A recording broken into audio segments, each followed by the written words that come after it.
Olá! Hoje nós vamos ter uma aula complementar de computação gráfica e nós vamos falar de uma coisa diferente. Nós vamos falar de hardware, mas não de hardware como esse aqui, uma placa aceleradora gráfica. Essa aqui é uma NVIDIA GTX 1060. Tá? Isso aqui também é uma coisa muito importante em computação gráfica e é bom a gente entender como funciona, mas isto daqui é um assunto que nós vamos tratar lá na frente quando nós estivermos falando de shaders. Né? Uma placa dessas tem centenas de pequenos processadores especializados em multiplicação de matriz e elas usam um modelo de paralelismo chamado Single Instruction Multiple Data, que permite que a placa pinte uma infinidade de pixels, tudo ao mesmo tempo, cada pipelinezinho de processamento passando por um desses pequenos processadores, calculando a aparência de um pixel. Mas isso aqui é algo especial e é lá para frente quando nós estivermos na computação gráfica avançada. O que nós vamos falar hoje é outra coisa. Vocês lembram que quando eu apresentei para vocês os algoritmos para a gente desenhar curvas, a gente viu 3 tipos de algoritmos para fazer curvas. Aquele de subdivisão de polígonos, que é legal para você fazer na prancheta de desenho com barbante e com lápis, mas é bem ruim no computador. A gente viu as blending functions, que são fáceis de você implementar no computador, mas que eu avisei, olha, cuidado, isso aqui tem um monte de multiplicações.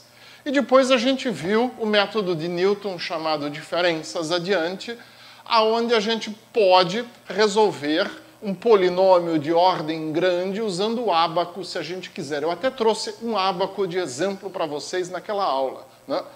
Então, a discussão, qual algoritmo eu uso blending function ou eu uso forward differences, é uma discussão centrada na questão o que tem o maior custo computacional. Esse é um algoritmo que é executado na CPU, não é um algoritmo de GPU.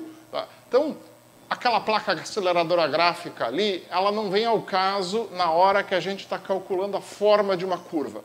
Isso é feito em instruções de alto nível na CPU e, antigamente, um algoritmo iterativo que usava muitas e muitas multiplicações era anátema. Por quê? Porque a gente considerava que a multiplicação tinha muito mais ciclos de máquina do que, por exemplo, uma soma. E você substituir um algoritmo fácil de implementar, mas que usava muitas multiplicações, por um algoritmo que não é difícil. Vamos lá. Eu mostrei para vocês o forward differences e o forward difference é fácil. Mas ele não é intuitivo. Leva um tempo até para um de nós que não está acostumado a trabalhar com matemática todo dia, isso entrar na cabeça. Né? E vocês provavelmente penaram um pouco para implementar quem já implementou o forward differences para fazer lá a nossa B-spline. Bom, qual é a justificativa? Existe? Ainda hoje em dia vale a pena? Tudo depende qual é o processador que você está usando. Tá?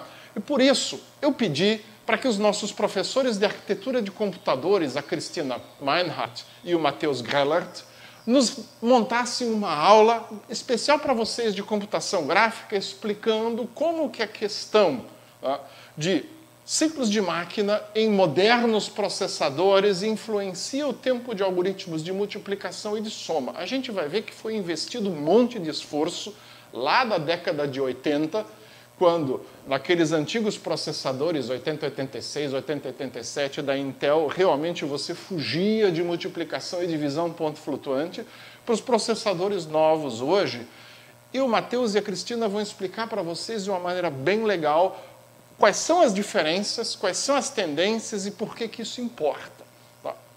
E vale um parênteses antes, você deve estar se perguntando, eu vou desenvolver software, por que eu preciso entender de arquitetura? Gente, nós estamos formando você como cientista da computação. Isso significa que o seu papel é ser a pessoa-chave numa equipe de desenvolvimento de software e você vai tomar várias decisões de design. Você vai escolher tipos de algoritmo, você vai escolher o hardware mais adequado para executar alguma coisa, você vai escolher estratégia de implementação, você vai escolher Inclusive, a estratégia de organização do processo de desenvolvimento e do processo de qualidade dentro do grupo, tudo isso são atribuições que a gente espera que você, cientista da computação, seja capaz de conhecer. A gente está treinando para você ser capaz de ser o capitão nesse processo decisório. Para você ser capaz de fazer isso, você precisa necessariamente também ter uma noção de como é que é construído o hardware, aonde você vai rodar programas numéricos e quais são as melhores decisões de design em função de qual o hardware que você vai usar e qual é o problema que você tem. Isso complementa aquela aula de complexidade de algoritmos que vocês tiveram lá em estrutura de dados, eventualmente complementa aquelas coisas que vocês viram lá em matemática discreta. Então vamos para a aula. A aula é fantástica, vocês vão adorar. Vamos lá, gente. Olá, eu sou Cristina Maia. E eu sou o Matheus Greilert. E hoje nós vamos conversar com vocês um pouco sobre a soma e multiplicação em ponto flutuante. Qual delas é mais rápida nas arquiteturas contemporâneas?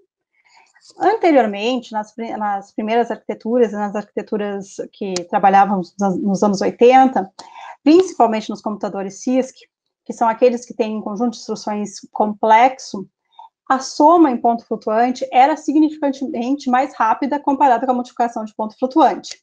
Então, para aplicações onde a gente desejava um melhor desempenho, aquelas que envolviam muitos cálculos aritméticos, era melhor a gente priorizar algoritmos que adotavam mais operações de soma do que operações de multiplicação. Entretanto, é interessante a gente refletir um pouco se isso continua sendo verdade para as novas arquiteturas. E hoje nós vamos falar, então, de 3 fatores que influenciaram o desempenho dessas operações ao longo da evolução das arquiteturas de computadores. O primeiro fator, nosso fator 1, é relacionado com a própria aritmética de ponto flutuante. Se vocês recordarem, a operação de soma na aritmética de ponto flutuante, soma e subtração, elas são mais complexas do que a multiplicação e divisão. Principalmente porque para realizar uma soma e uma subtração, primeiro a gente precisa considerar o alinhamento entre os números. Então, se a gente revisar assim rapidamente, a gente vai ver que os passos da soma, e a subtração é feita através de uma soma, onde o segundo elemento tem o sinal complementado, né? Então, somando uma subtração, o primeiro passo vai ser verificar se os elementos são zeros. Depois vem a etapa de alinhar os significandos. E essa etapa, ela é bastante consumidora de tempo, porque ela é uma etapa iterativa, onde a gente desloca o menor valor que está sendo somado, passo a passo, posição por posição, até a gente ter ambos os operandos na mesma potência e que possam ser somados direto. O terceiro passo, então, vai ser somar ou subtrair os significandos e verificar se aconteceu o overflow. Para finalizar, é realizado a normalização dos resultados e o arredondamento, também verificando se aconteceu underflow no expoente. Já os passos da multiplicação, e aqui a gente vai focar na multiplicação, mas a divisão ela é bem semelhante, começam também com a verificação de zero. No caso da multiplicação, se um dos operandos é zero, a resposta já é zero, e o algoritmo já finaliza ali. Se não são zeros, então é feita a soma dos expoentes, e é verificado se aconteceu ou overflow ou underflow de expoente. No terceiro passo, é feita a multiplicação dos significandos, levando em conta também os seus sinais. Para finalizar, assim como na soma e na subtração, é feita a normalização e o arredondamento, verificando, então, se aconteceu underflow no expoente. Uma coisa que é importante notar aqui, pessoal, é que no caso da soma, a etapa de alinhamento dos significandos, ela tem que ser feita antes da etapa de soma. Existe uma dependência ali, né, das mantistas. Então, essas operações elas têm que ser feitas em série. Já na multiplicação, a soma dos expoentes e a multiplicação das mantistas podem ser feitas em paralelo. Então, aí a gente já tem, além do próprio indicador da complexidade do algoritmo, a gente já tem mais um outro indicador que mostra que um hardware especializado, né, uma unidade de ponto flutuante, pode aproveitar essa possibilidade de paralelismo para trazer um ganho ainda mais, né, no tempo necessário para a multiplicação, né? Eu acho que o próximo slide, esse slide eu acho que deixa mais claro ainda, né, a diferença de complexidade entre as duas etapas, né, entre os dois algoritmos de soma e multiplicação. O que a gente tem aqui, ó? À esquerda, a gente tem o algoritmo da soma em ponto flutuante e à direita da multiplicação, tá? Aqui a gente destacou os 4 passos que a gente colocou no slide anterior, onde é que eles estão acontecendo nesse fluxograma. Vocês não têm que entender cada passo individualizado do fluxograma, tá? Só para você ter uma visão geral de que os passos da soma são realmente mais complexos, envolvem mais testes e mais operações do que os passos da multiplicação. Então, por isso que esse algoritmo ele acaba sendo mais complexo, muitas vezes, em hardware, do que a multiplicação. E agora a gente vai para o nosso segundo fator. Além das características da própria aritmética de ponto flutuante, ao longo do tempo foram surgindo novos algoritmos de multiplicação. Esses algoritmos, eles são implementados em hardware e então estão bem relacionados com a disciplina de projeto digital, de circuitos digitais, onde a gente está pensando, onde foram propostas metodologias para acelerar esses algoritmos de multiplicação implementados dentro do hardware. Então, aqui nessas figuras, a gente tem 2 exemplos, um que tem um caminho simples de dados, que é mais parecido com o algoritmo apresentado no slide anterior, onde a gente tem cada um dos 4 passos sendo realizados. E na esquerda, na direita, a gente tem um caminho duplo de dados, né, onde algumas operações, elas já são feitas de forma mais acelerada, paralelas, permitindo, então, a execução mais rápida da multiplicação pela troca do algoritmo implementado em hardware. Uma comparação desses algoritmos foi feita para a tecnologia de 0,22 micrometros CMOS, tá, do processo de fabricação. Foi comparado os 2 circuitos mostrados no slide anterior e mais uma versão onde o segundo circuito foi ainda feito em vários estágios de pipeline. A comparação de delay, que acaba impactando o nosso tempo de execução, mostrou que só modificando o algoritmo de multiplicação, a gente pode tornar essa multiplicação 40% mais rápida. Então, a utilização de novos algoritmos e os estudos de novos algoritmos é um dos fatores que a gente destaca como causas dessa aceleração da multiplicação nas novas arquiteturas. Se tu puder voltar um slide, Cris, uma outra coisa que vocês podem ver ali, ó, dessas 2 arquiteturas, o expoente, a soma dos expoentes e a multiplicação, na primeira, pelo menos, com certeza, estão acontecendo em série, em paralelo, tá vendo ali, ó, no mesmo ciclo, as 2 operações estão acontecendo em paralelo. Isso aí. Desculpa, Cris, pode ir.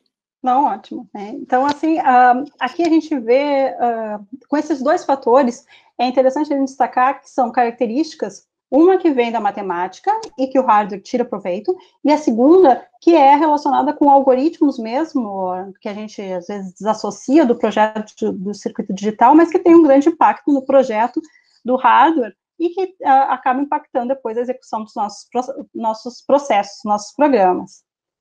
Concordo. Terceiro fator, pessoal, são as inovações das próprias arquiteturas, como a Intel IAS de 64 bits, tá?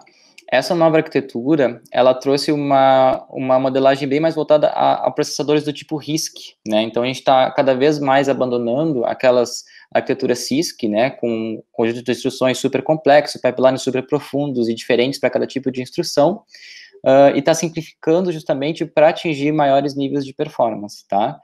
A arquitetura IA, então, de 64 bits da Intel, o que ela tem? Ela tem um conjunto de instruções baseado em registrador e registrador, né, que é basicamente a lógica de armazenar os operandos nos registradores antes de operar eles, como é feito em outras arquiteturas, né, em que os operandos estão na memória, né, e são acessados normalmente da memória. E os próprios compiladores também conseguem utilizar melhor, né, explorar melhor o nível de paralelismo de instrução para esse tipo de arquitetura, né. O pipeline de 5 estágios da arquitetura IA, ela tem, por exemplo, permite maior CPI, né, menor CPI, no caso, menos ciclos por instrução, né. Então, múltiplas instruções acabam sendo processadas em cada estágio de pipeline, né. ela trata bolhas no pipeline com uma técnica de execução fora de ordem, então a gente diminui o tempo que o nosso pipeline da CPU fica parado, né, fica esperando alguma dependência com essa execução fora de ordem, e isso é explorado muitas vezes pelos compiladores, né, que fazem rearranjam as nossas instruções para utilizar esse tipo de técnica. A própria redução do clock, né, que é permitida com o uso de pipelines não profundos como são os pipelines de arquitetura CISC, né, mas que têm estágios com um caminho crítico reduzido, né, permitindo um período de clock maior, e também mais unidades funcionais rodando em paralelo, tá? Além de tudo, a predição de desvios, né, branch prediction, em que eles utilizam algoritmos rápidos, né, desses compiladores e nessas arquiteturas também, para reduzir o tempo, para reduzir o tempo gasto com predição, né? Que tem uma coisa que os nossos processadores não gostam, são ifs, né? Quando geram branches nos nossos códigos, eles não conseguem prever muitas vezes. Portanto, esses algoritmos estão avançando cada vez mais, algoritmos de predição de desvio, para otimizar o paralelismo das nossas instruções, né? Tudo isso é para aumentar o LP, pessoal. Essa é a principal ideia aqui, né? E além dessas características que a gente comentou, que o Matheus comentou agora, também tem outras características que a arquitetura Intel IA64 aproveitou de várias outras tecnologias bem RISC, propostas anteriormente na história da evolução de computadores. Como, por exemplo, essa arquitetura, ela usa o conceito de janela de registradores, que foi introduzido pelo Spark, e que permite uma troca de contexto muito mais rápida entre os processos que estão em execução dentro de uma mesma CPU, evitando o salvamento do contexto em memória e deixando, então, o contexto atual salvo nessas janelas de registradores. Ela introduz não só um registrador de ponto flutuante, mas ela introduz uma estrutura rotativa e armazenada em uma pilha interna para acelerar o desempenho das operações de ponto flutuante. Tudo isso, como é bem característica de uma arquitetura RISC, agora, a arquitetura Intel IA64, ela tem uma variedade de registradores utilizados tanto para controle do sistema, mapeamento de memória, para contadores de performance e para comunicação com o sistema operacional. Mas relacionado com as operações aritméticas, ela introduz um conjunto muito maior de registradores do que as arquiteturas anteriores da Intel, elevando agora para 128 registradores de 64 bits de propósito geral e 128 registradores de 128 bits para operações de ponto flutuante. Mais do que isso, essas arquiteturas, elas passaram a ter uma unidade extra implementada em hardware que faz a operação FMA. Então, agora, em uma única instrução de hardware, com o mesmo tempo que uma operação de soma ou de multiplicação de ponto flutuante, a gente pode realizar uma operação combinada que faz a multiplicação por uma constante ou por algum valor e uma soma. Então, a gente consegue agora juntar no mesmo número de ciclos de instruções necessárias para as operações de soma e subtração, tanto uma multiplicação quanto uma soma. E essa instrução é bem recorrente em processamento gráfico, em algoritmos de manipulação de dados, de operação de vetores. Então, ela é uma instrução adicional, diferente do que a gente pensa também em arquiteturas RISC, que tem um conjunto bem mais simples, bem mais compacto de instruções, mas ela é uma instrução adicional que visa aumentar o desempenho, dada a frequência na qual essas operações que envolvem uma multiplicação e uma soma ocorrem em algoritmos de grande processamento de dados. Essa FMA é usada para multiplica e acumula, por exemplo, Cris? Isso. Interessante. Uhum. Então, agora, vendo, assim, um exemplo, né, de valores, que a gente falou que todas essas decisões de arquitetura da Intel acabam acelerando as operações de ponto flutuante, a gente vai observar o CPI médio, né, o CPI, então, o número de clocks número de ciclos por instrução necessárias. Olhando, então, o manual de referência da Intel, 64 bits para arquitetura, tanto de 64 quanto de 32 bits, a gente observou para duas classes de instruções, então, de ponto flutuante, com precisão dupla e com precisão simples, o número de ciclos por instrução, e também a gente observou as instruções de propósito geral, que daí elas vão manipular com inteiros. Então, o que a gente pode observar é que agora, nessas novas arquiteturas propostas, o número de ciclos por instruções da multiplicação, ele pode ser inferior mesmo do que da soma, principalmente quando a gente considera ali o caso de precisão dupla, que é a primeira linha da tabela. Ou, no pior caso, para precisão simples, ele vai ter o mesmo desempenho, vai levar o mesmo número de ciclos do que a operação de soma. Tudo isso que a gente falou está relacionado com aumento de desempenho para ponto flutuante. Quando a gente volta lá e olha para a aritmética de inteiros, o desempenho da operação soma, ela é a operação mais básica, praticamente, realizada dentro de uma CPU, e ela tem, então, o menor número de ciclos de clock esperado. Ela só leva um ciclo de clock. A multiplicação para inteiros, ela continua tendo um desempenho inferior, né, aproximadamente 3 vezes pior do que a operação de soma em inteiros. Mas para ponto flutuante, a gente pode considerar que a multiplicação vai ser ou semelhante, ou até, em alguns casos, melhor do que a operação de soma de ponto flutuante, pensando em melhor como mais rápida, com menor desempenho. Uhum. Muito legal. Só para confirmar, então, pessoal, o que a gente fez? A gente fez um experimento implementando em Python um código que executava várias operações de soma, multiplicação, tanto em precisão simples quanto em precisão dupla, tá? A gente repetiu 100 execuções com números aleatórios, né, para justamente diminuir otimizações do próprio compilador, por exemplo, que iam acabar enviesando a nossa análise, e repetiu isso para vários tamanhos de n, né, onde n era o número de operações em sequência que a gente estava aplicando, né. Então ali, por exemplo, primeiro conjunto desse gráfico de barras, a gente tem 1000 operações de soma e multiplicação, né, e cada uma dessas operações foi primeiro repetida 100 vezes para a gente ter uma média do tempo de computação, tá, do tempo de processamento necessário. E aí, o que a gente pode ver aqui, gente? Quando a gente tem, especialmente para N's mais baixos, fica bem clara ali a diferença de complexidade, né? Tanto para precisão simples quanto para precisão dupla, a soma, ela é de fato mais complexa do que a multiplicação, né? A média ali é claramente maior, elevada, né? Leva mais tempo. Claro que essa diferença, ela não é grande, ali pela tabela que a Cris mostrou, já fica claro que é um ciclo a mais, especialmente na precisão dupla, né? Mas para valores pequenos ela fica um pouquinho mais clara. Quando a gente aumenta o número de operações em série, em sequência que a gente está utilizando na nossa análise, aí fica quase imperceptível, né? Mas ainda assim dá para ver claramente que as barrinhas azuis e as barrinhas verdes, elas estão sempre acima das barrinhas laranjas e vermelhas, né? Mostrando de fato que isso se concretiza, isso aí também se reflete no tempo que a gente leva para fazer esses cálculos, né?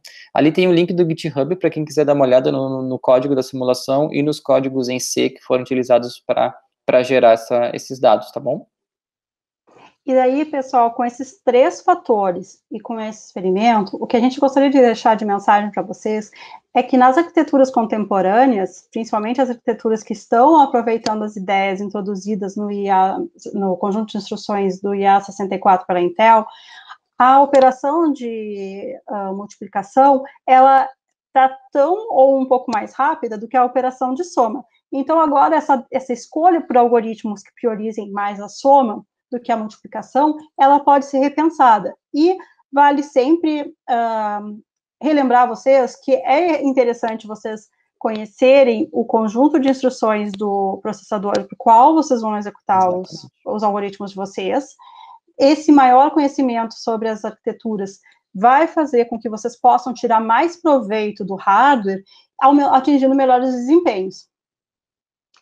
E, para maiores dúvidas ou para outras informações, a gente fica à disposição para que vocês entrem em contato, né, pelos nossos e-mails ou futuramente pelos corredores aí do INE, né, e que a gente continue conversando, então, sobre a relação sempre de organização e arquitetura de computadores com o desenvolvimento de softwares.